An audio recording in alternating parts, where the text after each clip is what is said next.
When I first came into cadets, I had to take the vision exam twice. I was having eye coordination problems. So I was classified ground duty only. And they said, you have 3 choices. You can go to mechanic school, or you can go to radio school, or you can go to armament school. And I said, what about going to gunnery school? And they said, well, you know, you're stamped GDO. You're not eligible to fly. So you might as well forget gunnery school. You'll always be ground personnel. And I finally asked a question that got a wee bit of irritation from the first lieutenant. Which one of these 3 courses is the shortest? And he said, armament school. And I said, well, sir, I believe I'll volunteer for armament school.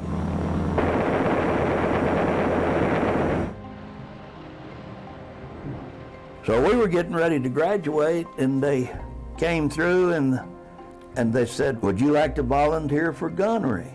And I said, I'm not eligible. He looked at me like I had fallen off a load of pumpkins. And he said, well, on what reason? And I said, well, I failed an eye examination. And he said, well, obviously, you know, you can see an object as small as a 50 caliber machine gun. So you're eligible for gunnery school. So off to Kingman, Arizona I went. You know, my GDO was eliminated.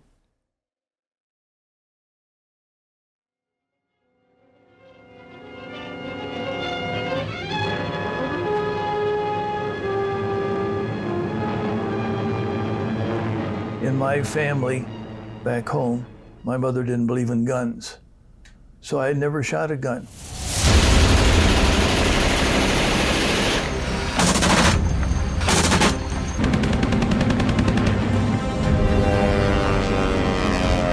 Your navigator may map your course. Your pilot may take you there. Your bombardier will destroy the objective. But it's up to you, the gunner, to smash the attacking enemy so that your bomber will come home safely.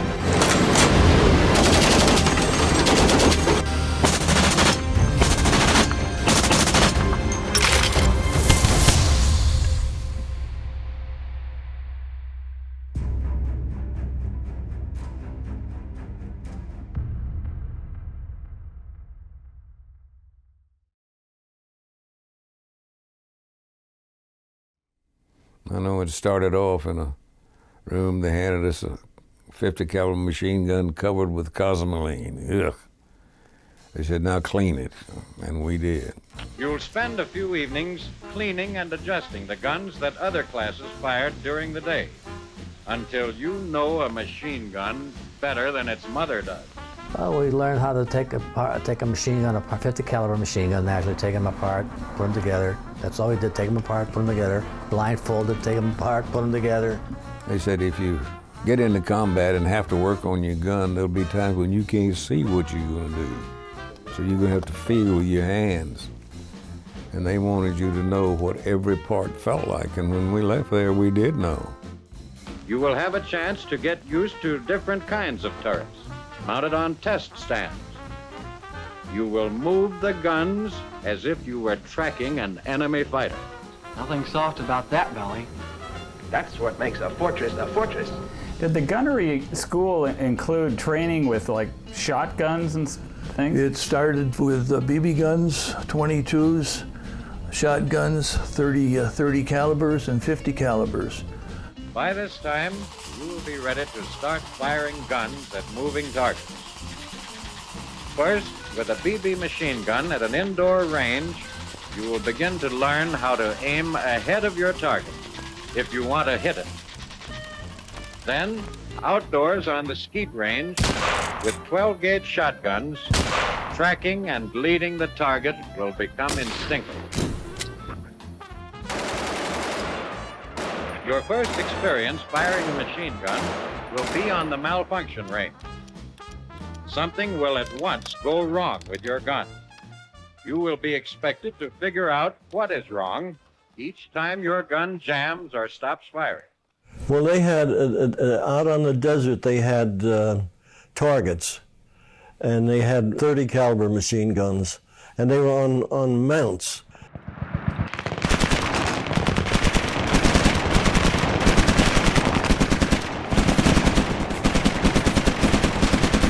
The first day we went out, one of the guns broke loose from its mount, and the guy kept his finger on the trigger, and that thing was spraying 30 caliber slugs all over the place until the instructor pushed him and got him to let go of it, you know.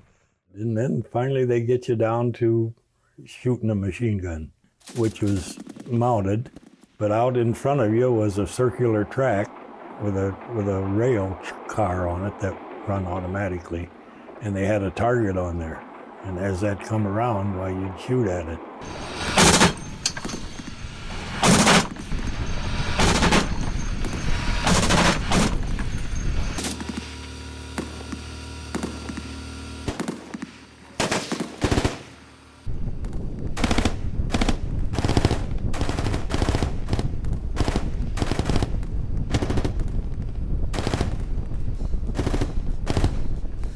And the guys kept telling me, when that target comes by now, shoot the wooden things holding up the target, because then you can break it all up and they get mad at you and everything. I only tried that once, and I heard the instructor talking to another kid that did that, shot at those posts and broke them. And then they have to stop everything and put up a new target, and the instructors aren't too happy with that.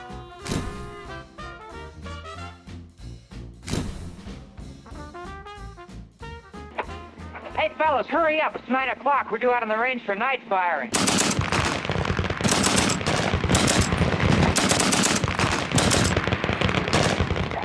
No, this isn't the 4th of July. It's just shooting in the dark, learning the use of tracer bullets.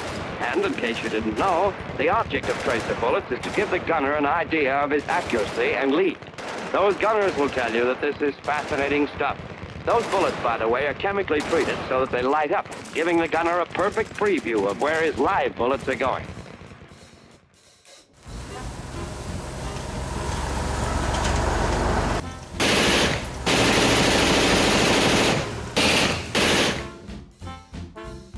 He's in his curve. Head on, in range, shoot. Shoot?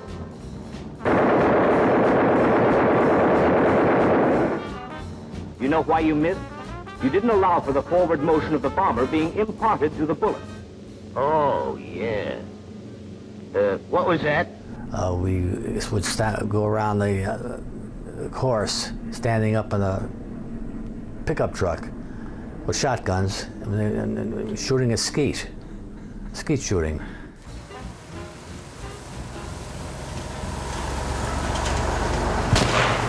And they had a little Ford pickup truck, and in the back they mounted a shotgun on a stand, and then they would use an aircraft sight, you know, and you drive around this track, and there was a little house, and they had clay pigeons in it, and when you crossed a certain line, then they would shoot the clay pigeons, and then you would shoot it just like you were shooting a machine gun, you know, and you do that 3-4 times a day, and that was just great, you know. Did it feel like an adventure sort of at this point? Oh yeah, and it was exciting, and you know, you hit one of those clay pigeons, and the truck was going about 25-30 miles an hour, you know, and you're firing at this thing, and boy, when you hit one, it was really something, you know.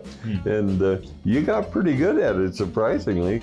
And we got to be pretty good at that. We did that every day for quite a while. I know my shoulder was sore from firing that shotgun because it had a big kick to it, you know. And you couldn't tell them that, hey, you know, I don't want to do it today, my shoulder hurts. They'd laugh at you, you know. All the smart guys always would knock the centers out of those clay pigeons. They'd come flying out of there, and then they'd just drop like that. And you wouldn't even get a good shot at them.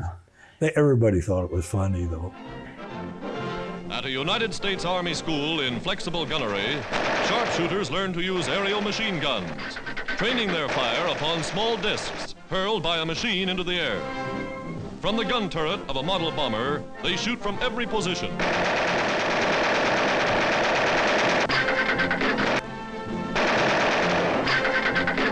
Trying to hit the tiny moving targets is the best training possible. When they pass this test, they're real flying sharpshooters.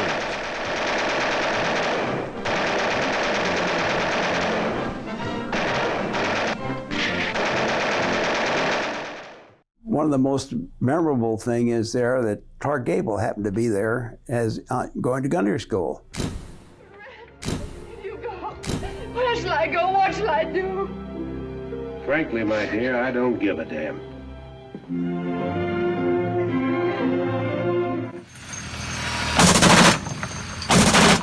Only time I actually saw that guy, and well, we knew, everybody kind of knew who he was, and he was coming out of the cleaners on the base there. He had these beautiful, he had 13 uniforms. He wore one in the morning and one at night, and then they goes to the cleaners, right? It sounds kind of silly, but that's exactly what it was. And he came out with all these uniforms out of the cleaners. That's when I saw him. I didn't know him or anything like that, but it was kind of funny, and everybody always joked about that kind of stuff. But he was, they say he was a likable guy. Clark Gable. Refusing a higher rank, he volunteered as a private and worked his way up. Now he's awarded the silver wings of an aerial gunner, a first lieutenant in the Army Air Force.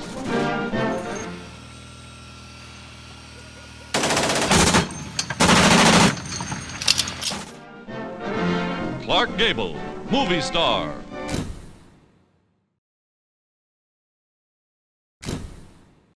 Would they progress through bigger weapons? Well, they actually took us on planes.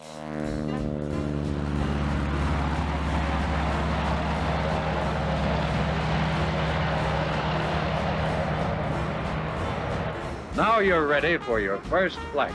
Take your life vest, your parachute, your goggles and helmet with earphones, and when you look like this, you climb into an airplane and take off in flights for the aerial target range.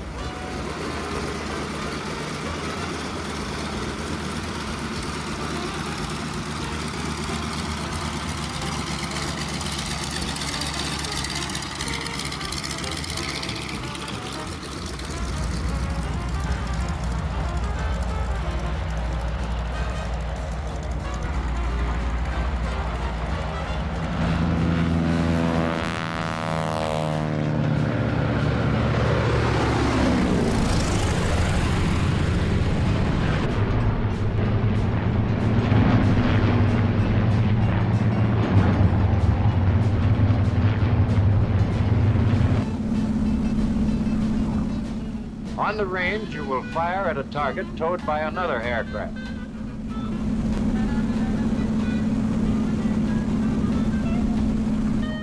I flew around and tracked planes that were dragging a big cloth target, and you try and hit it.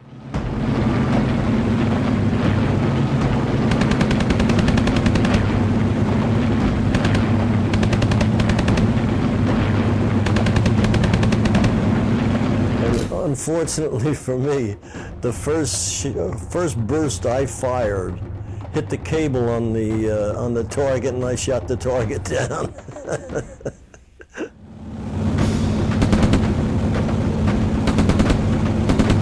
Remember when you were a paper boy?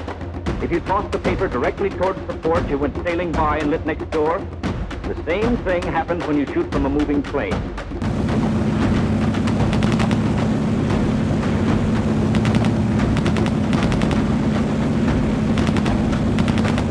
Proper deflection is 3 rads, 3 times the radius of the gun. 1, 2, 3. The target will first go at the same speed as your airplane, at different ranges.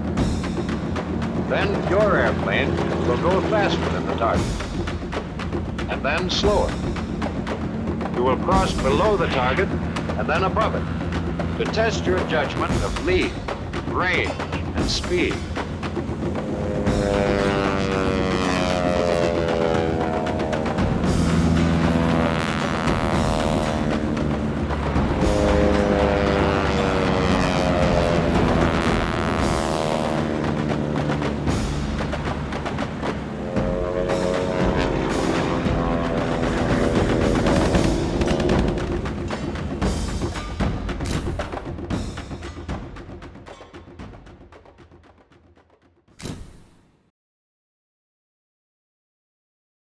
Then when we went up in planes, we went up into a B-17. That's the first time I was ever in one.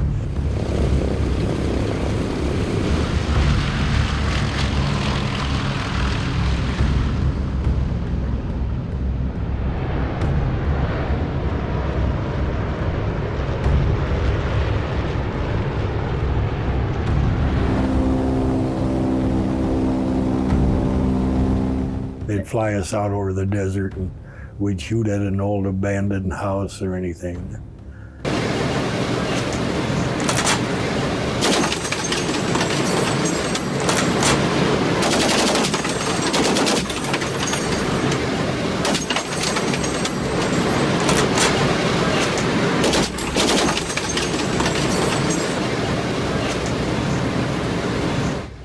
You take these gunners up and they would shoot at moving targets or at the water. And it was very interesting. I tried a 50 caliber machine gun, a waist gun, and you try to make an X on the water. And it's very, very hard because you make the X, by the time you come back to make the other cross, you've gone a couple of 100 feet, you know, you're moving along. So it was quite an education.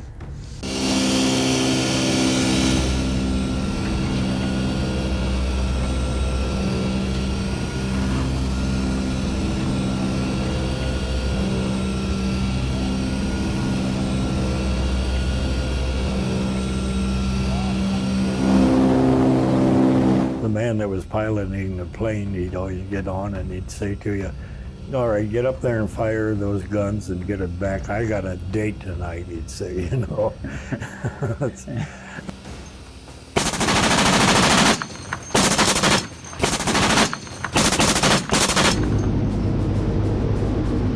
Remember these 3 points. Shoot only when he is attacking you and in range. Aim between the target and the tail of your bomber. Estimate the approach angle and apply the correct deflection. When we were flying along one day and there was another guy and I on the plane, I shot it for a while and he got on and he just, when the guy told him to shoot up those bullets so he could get back in and land and go have his day, he said, hold that trigger down, and he did, this kid did, and a bullet went out through the side of the barrel. And there was an instructor on that plane that already had his tour of duty. When he saw that bullet go through the side of that gun and look out, and that bullet went right into the wing of the plane, he put on his parachute. He was ready to jump. And I thought, it won't do you any good to jump. We're only about 70 feet off the ground.